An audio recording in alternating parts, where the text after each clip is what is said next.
T कलाके खां लगातार नारी नारी नारी शक्ति नारी नारी नारी पिया ॿुधूं, पर असली नारी हींअर आयो।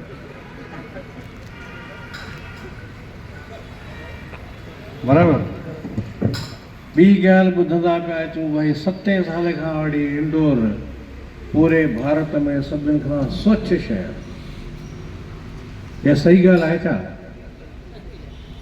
सही ॻाल्हि आहे? सही सभु चवंदा सही ॻाल्हि आहे। 3 कलाके खां वठी मां मच्छरनि जा हमला पियो थो सहां। ये स्वच्छता जो पैगाम पिया पहुचाइनि था त पुछियुमि अनमोल खां, भई छा आहे, रोज़ पिया पढ़ूं इंदौर सभिनि खां स्वच्छ, सभिनि खां स्वच्छ, हे मच्छर पिया था 3 कलाकनि खां असांखे तंग कनि। चयईं मच्छर त सभु नगर निगम वारनि माराए छॾिया। त ही वरी केरु? चयईं ही उन्हनि जूं विधवाऊं आहिनि, ये विरला पई कनि।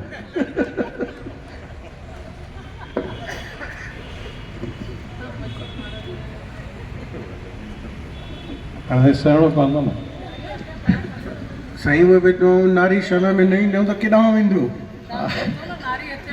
त मूंखे सम्झ में अची न ॻाल्हि, सम्झ में ॻाल्हि अची वई त पर मच्छर त सभु मरी विया, हीअ उन्हनि जूं विधवाऊं असांखे परेशान कयूं। किथां शुरू कजे?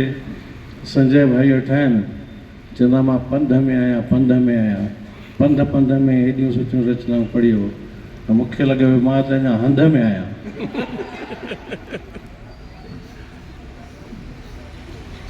साईं हंध मां उथारियो त कुझु चऊं? उथो, उथी न वञिजो। उथी वञण ते हिकिड़ो किस्सो यादि अचे पियो। हाणे सभु वेठा हूंदा आहियूं, केॾांहुं वेंदा? वेंदा कोन, रसोई आहे। हा, वेंदा कोन, रे पक्का। तीसा कढो ताम, तीसा अहिड़ा कढिबा जा। अक्सर अख़बारुनि में पढ़ंदा आहियूं त फलाणे पंहिंजी लीला समाप्त कई पाण ई। कारण कर्ज़ में ॿुॾल हो, किस्तूं न पियो ॾेई सघे। कर्ज़ में ॿुॾल हो, किस्तूं न पियो ॾेई सघे। इन करे मूंखे डपु वठी वियो। मुंहिंजे मथां तमामु घणो कर्ज़ चढ़ियल आहे, ऐं सभिनी खां वधीक इंदौर वारनि जो। अञा चढ़ंदो पियो वञे।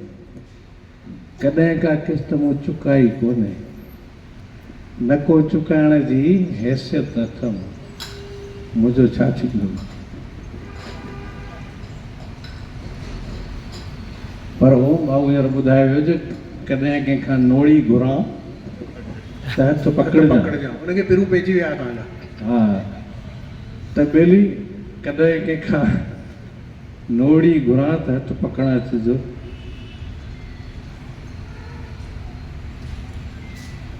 हाणे हितां शुरू थो कयां हिकिड़ी कविता खे।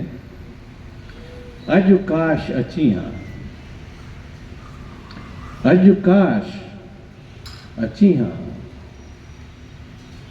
मूं साण जची हा। अॼु काश अची हा। दिल जे आगुड़ में, आगुण अंगण, दिल जे आगुड़ में का वेल नची हा। अॼु काश अची हा। हल्कनि थधड़नि सां, हल्कनि थधड़नि सां